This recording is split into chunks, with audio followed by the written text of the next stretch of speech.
À la famille, très simple. Ici, je vais commencer par saisir mes morceaux de poulet. Donc là, c'est un poulet entier que j'ai coupé en 8. Donc les ailes en 2 et les cuisses en 2. Alors, on va venir saler un petit peu. Et on va également poivrer.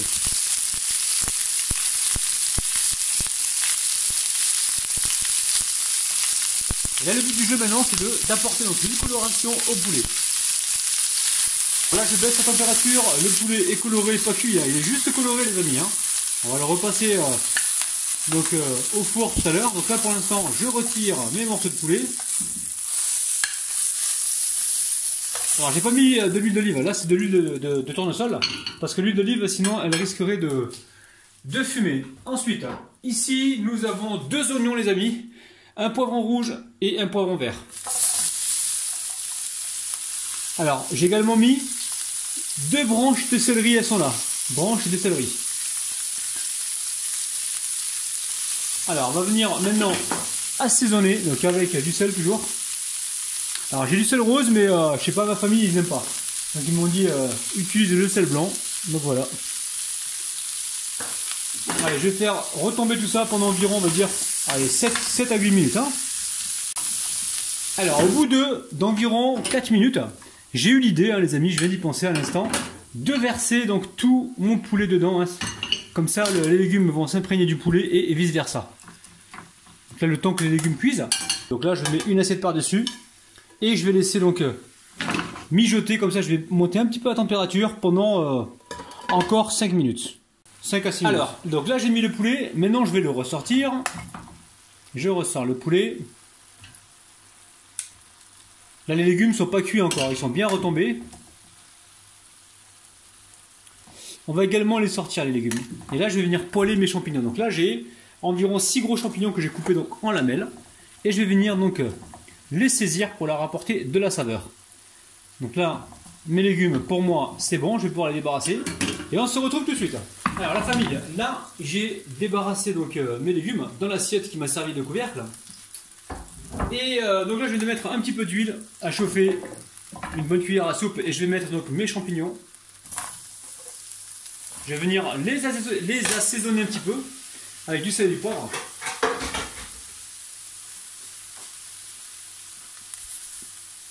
Pas trop de sel, hop là, et pas trop de poivre. Voilà, donc là je vais augmenter le feu, je veux un feu qui soit bien fort pour justement colorer mes champignons. Alors, pendant que les champignons sont en train de cuire, ici j'ai une tomate que j'ai coupée en dés et j'ai une belle botte de coriandre. Je vais mixer ça tout de suite au robot, hein, c'est un blender. Voilà, les champignons sont quasiment cuits. Ici, je récupère une petite cuillère de moutarde. Hop là, je vais m'arranger pour que cette recette, il n'y ait pas grand chose à mettre dedans. Ensuite, je remets donc mes légumes, à savoir donc, les poivrons avec l'oignon, le céleri. Allez, je vais faire un petit mélange comme ceci là. Hop, hop, hop. Une fois que c'est fait, ici vous vous rappelez que j'avais... Alors ici, donc j'avais une tomate, une grosse tomate bien juteuse. J'avais également de la coriandre. Et on peut mettre de l'ail dedans. On peut mixer de l'ail directement si on le souhaite, il n'y a aucun problème. Donc là, je vide toute cette préparation dedans. Et ce qui reste là-dedans, les amis, si j'ai besoin de rajouter un petit peu d'eau, ben, je vais venir mettre de l'eau dedans pour justement récupérer tous les arômes. Alors, là je vais faire une cuisson au four. Si jamais vous ne voulez pas faire la cuisson au four parce que vous n'avez pas de four, les amis, ça peut arriver. Dans ce cas-là, remettez vos poulets dedans, mettez un couvercle et cuisez ça tranquillement, donc à feu doux, pardon, tout en surveillant. Donc là, je vais apporter juste une petite ébullition et on va pouvoir mettre ça directement dans un plat à gratin et direction le four. Ça va mijoter donc tranquillement. Bon, et finalement, opération Rabinou Rabinou, j'ai mis, allez, même pas un demi-verre d'eau pour récupérer tout ce qu'il y avait comme arôme. Ça serait dommage de s'en priver. Alors là, je mélange rapidement et on va pouvoir mettre tout ça donc sur un plat à gratin et direction le four. Alors là, je vais mettre un petit peu d'huile sur le plat dans le plat gratin, pardon. Hop là, pas beaucoup, histoire de. Vous allez voir, recette de ouf, super facile. Ici, j'ai mon poulet. Hop là, je le verse dedans. C'est tout simple. C'est tout simple. La cuisine, ça ne doit pas être compliqué. On n'a pas le temps, on rentre du boulot le soir, on est fatigué, il faut trouver des astuces.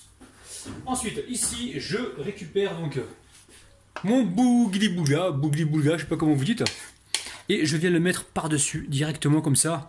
Le poulet va bien absorber donc les arômes des légumes. C'est tout simple. Donc n'hésitez pas à mettre un petit peu d'eau comme j'ai mis moi tout à l'heure pour récupérer donc le surplus de ce qui restait dans le blender.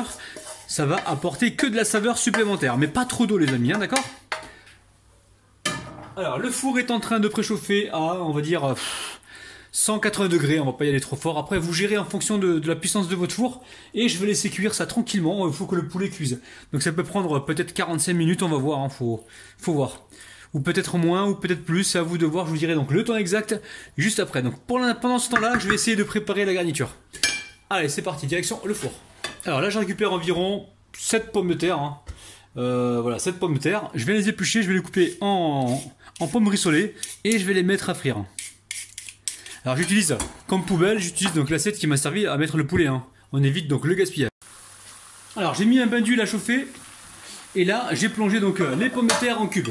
Alors une fois que je les ai coupées, vous les rincez bien à l'eau, vous les mettez dans l'eau et vous les égouttez. Et là, on va les laisser cuire donc gentiment. Alors quand les pommes de terre sont cuites, vous les mettez, vous les débarrassez dans une passoire. On vient les mettre sur une assiette. Alors aussitôt que vous les débarrassez, vous pensez à y mettre le sel et du poivre si vous voulez. Je les ai salés moi une fois que c'était bien chaud. Et là, je vais faire pareil. Donc je vais débarrasser mes pommes de terre directement dans mon saladier, dans ma passoire. Et aussitôt je vais venir les saler, hein. Je vais mettre un petit peu de sel. Alors voilà la famille, donc mon plat moi il a cuit au bout de 50 minutes. Par contre entre temps j'ai mis un papier cuisson par dessus, justement pour éviter que ça ne crame dessus, ça commence à chauffer. Donc vous inquiétez pas, regardez, vous avez du jus au fond, vous avez vu il y a du jus, il y a bien du jus au fond, il n'y a aucun problème les amis. Et ça sent super bon. Donc là j'ai récupéré dans le jardin des petites feuilles de basilic, je vais essayer d'en mettre par-ci par-là. On va essayer de décorer, vous n'êtes pas obligé, hein, c'est vraiment pour faire style je décore. Ici les pommes rissolées sont cuites, il ne manque plus qu'à passer à table. Les amis, prenez soin de vous et bye bye.